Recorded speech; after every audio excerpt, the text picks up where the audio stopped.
Hey everybody, this is section 2 of part 2 of Anton Pannekoek's Workers' Councils.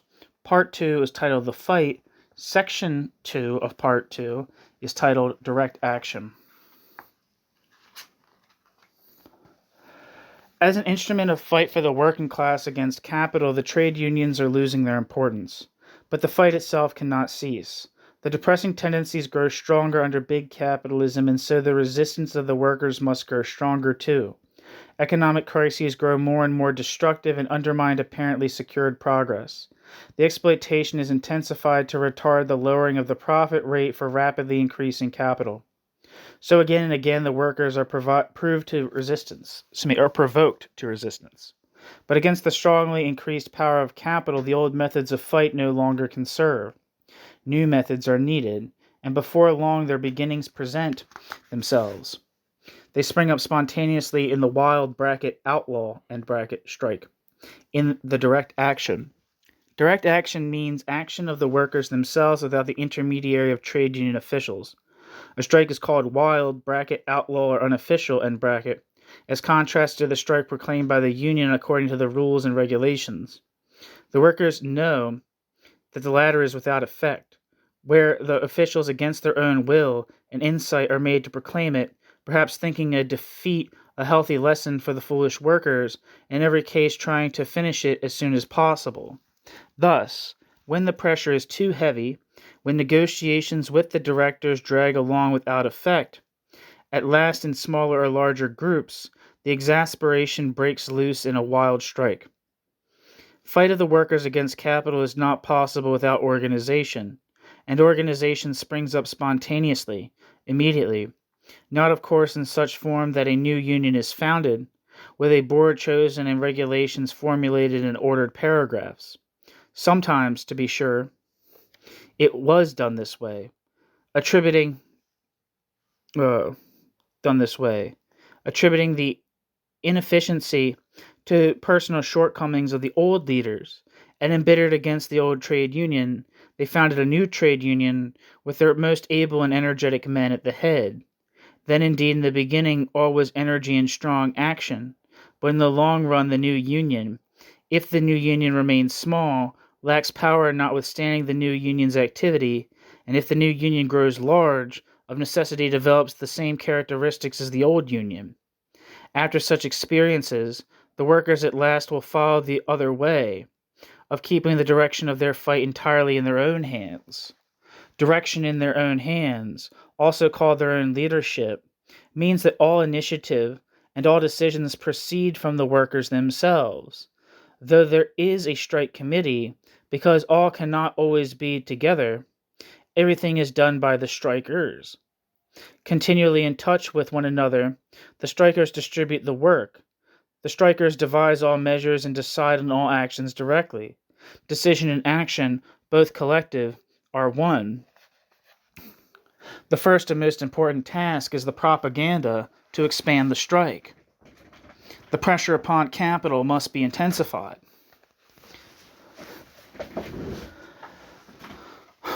Against the enormous power of capital, not only the individual workers, but also the separate groups are powerless. The sole power that is a match for capital is the firm unity of the entire working class. Capitalists know or feel this quite well, and so the only inducement to concessions is the fear the strike might spread universally. The more manifestly determinate the will of the strikers, the greater the numbers taking part in it, the more the chance of success. Such an extension is possible because it is not the strike of a tardy group, in worse conditions than others, trying to raise itself to the general level. Under the new circumstances, discontent is universal. All the workers feel depressed under capitalist superiority. Fuel for explosions has accumulated everywhere. It is not for others, it is for themselves that the workers join the fight. As long as the workers feel isolated, afraid to lose their job, uncertain what the comrades will do, without firm unity, the workers shrink from action. Once, however, the workers take up the fight, the workers are changed into new personalities. Selfish fear recedes to the background, and forth spring the forces of community, solidarity, and devotion. rousing courage and perseverance. These are the examples of fighting activity rouses in others, who feel in themselves the same forces awakening, the spirit of mutual and of self-confidence. Thus the wild strike as a prairie fire may spring over to other enterprises and involve ever greater masses. Such cannot be the work of a small number of leaders, either union officials or self-imposed new spokesmen, though, of course, the push of some few intrepid comrades may give strong impulses. It must be the will and the work of all in common initiative. The workers have not only to do, but also to contrive, to think out, to decide everything themselves. The workers cannot shift decision and responsibility to a body, a union, that takes care of the workers. The workers are entirely responsible for the workers' fight. Success or failure depends on themselves. From passive, the workers have turned into active beings, determinedly taking their destiny into their own hands. From separate individuals, each caring for himself, they have become a solid, firmly cemented unity. Such spontaneous strikes present yet another important side. The division of workers into different separate unions is effaced. In the trade union world, traditions from former petty capitalist times play an important role in separating the workers in often competing, jealous and bickering corporations. In some countries, religious and political differences act as partition fences in establishing separate liberal, Catholic, socialist, and other unions. In the workshop, the members of the different unions stand beside one another. But even in strikes, they often are kept asunder, so as not to have them infected with too much unity ideas, and the concordance in action and negotiation is solely kept up by the boards and officials. Now, however, indirect actions, these differences of union membership become unreal as outside labels. For such spontaneous fights, unity is the first need, and unity there is, or else there could be no fight. All who stand together in the shop, in the very same position, as direct associates, subject to the same exploitation, against the same master, stand together in common action. Their real community is the shop, personnel of the same enterprise. They form a natural union of common work, common lot and common interest. Like specters from the past, the old distinctions of different members fall back, almost forgotten in the new living reality of fellowship and common fight. The vivid consciousness of the new unity enhances the enthusiasm and feeling of power.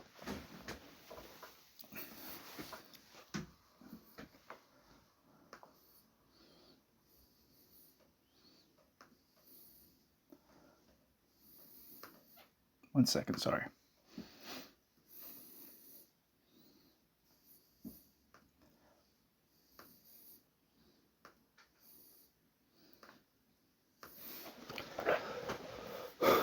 Where the hell am I?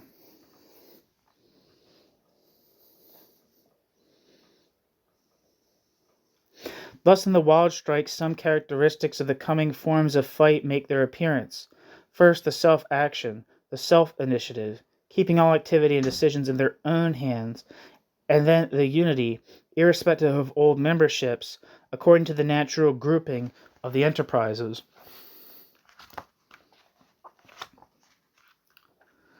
These forms come up not through shrewd planning, but spontaneously, irresistible, urged by the heavy superior power of capital, against which the old organizations cannot fight seriously anymore. Hence it does not mean that now the scales have turned, that now the workers win. Wild strikes mostly bring defeat. Their extent is too narrow. Only in some favorable cases they have success in preventing a lowering in working conditions. Their importance is that they demonstrate a fresh fighting spirit that cannot be suppressed. One of the deepest instincts of self-preservation, of duty against family and comrades, the will to assent oneself ever again springs up. There is a gain of increasing self-reliance and class feeling. They are the harbingers of future greater fights, when great social emergencies have heavier pressure and deeper distress, drive the masses into stronger action.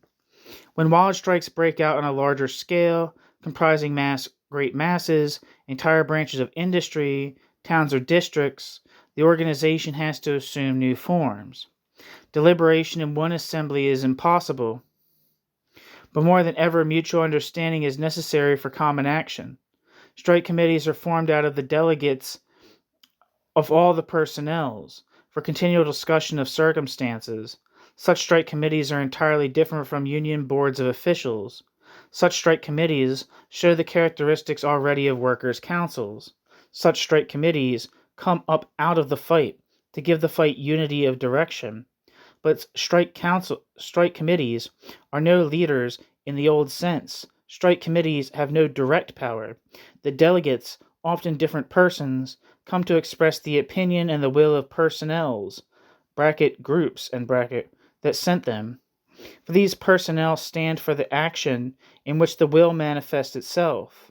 Yet the delegates are no simple messengers of the delegates' mandatory groups. The delegates took a foremost part in the discussion. The delegates embody the prevalent conditions. In the committee assemblies, the opinions are discussed and put to the test of momentary circumstances.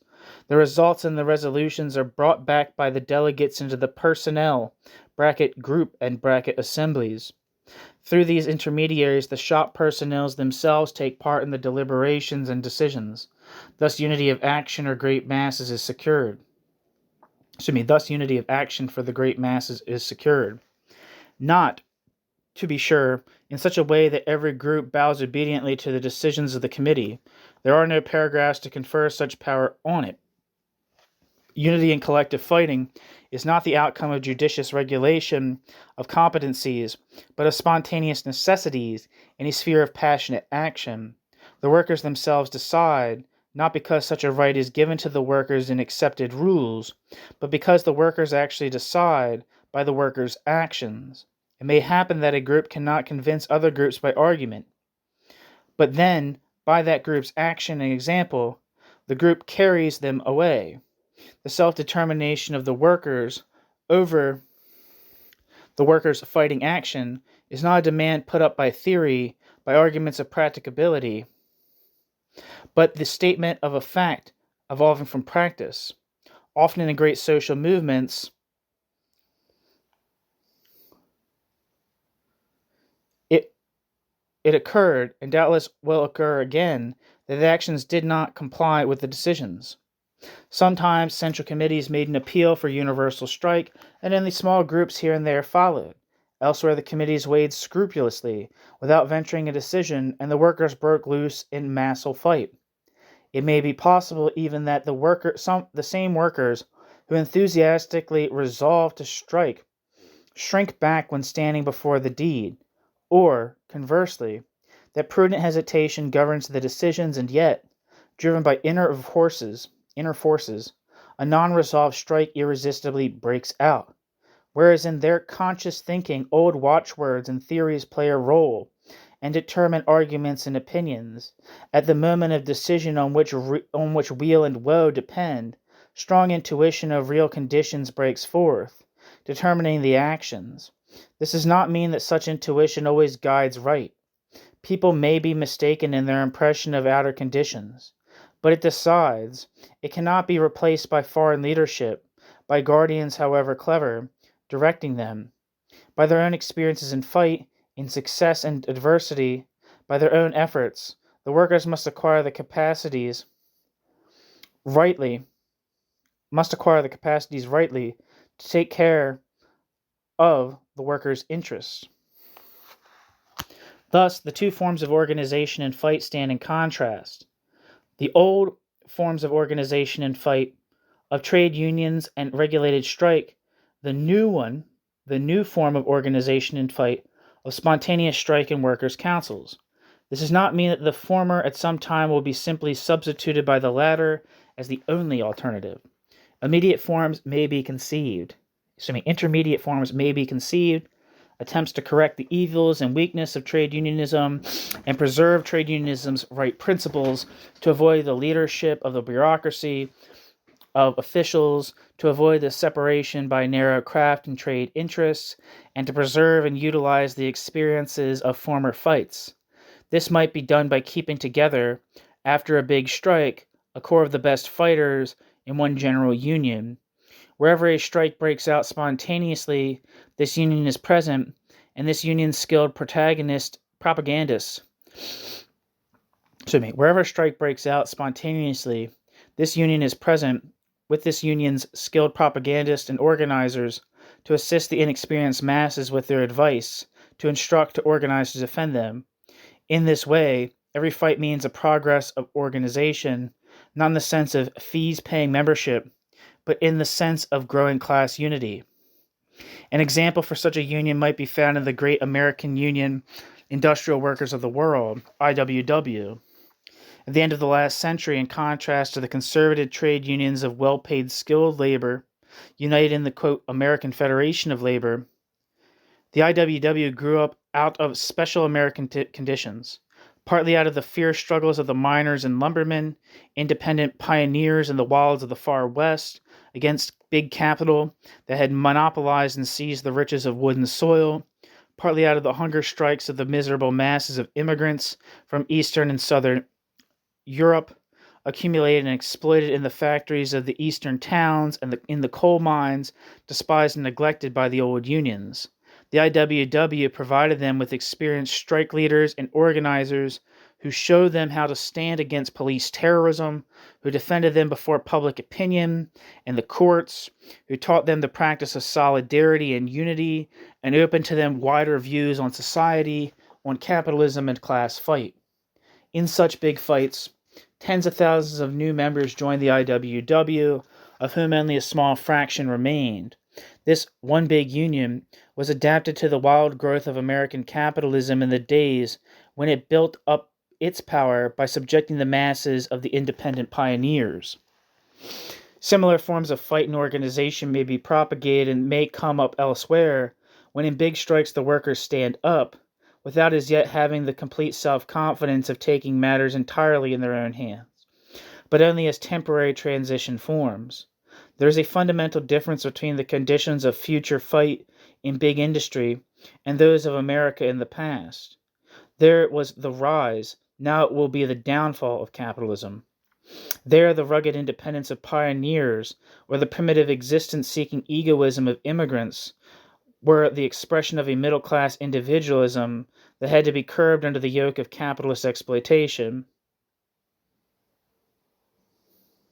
Now masses trained to discipline during a lifetime by machine and capital, connected by strong technical and spiritual ties to the productive apparatus, organize the productive apparatus's utilization on the new basis of collaboration. These workers are thoroughly proletarian, all obstinacy of middle-class individualism having been worn off long ago by the habit of collaborative work.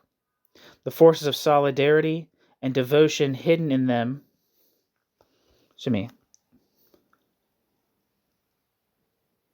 The forces of solidarity and devotion hidden in the workers only wait for great fights to develop into a dominating life principle. Then, even the most suppressed layers of the working class, who only hesitatingly join their comrades, wanting to lean upon their comrades' example, will soon feel the new forces of community growing also in themselves. These most suppressed layers of the working class then will perceive that the fight for freedom asks not only their adherence, but the development of all their powers of self-activity and self-reliance, thus overcoming all intermediate forms of partial self-determination. The progress will definitely go the way of council organization. That's the end of Section 2 of Part 2, Anton Pannekoek's Workers' Councils. Part 2 of the book is titled The Fight. Section 2 of Part 2, is titled Direct Action. The next section, Section 3, is titled Shop Occupation. Thank you so much for listening.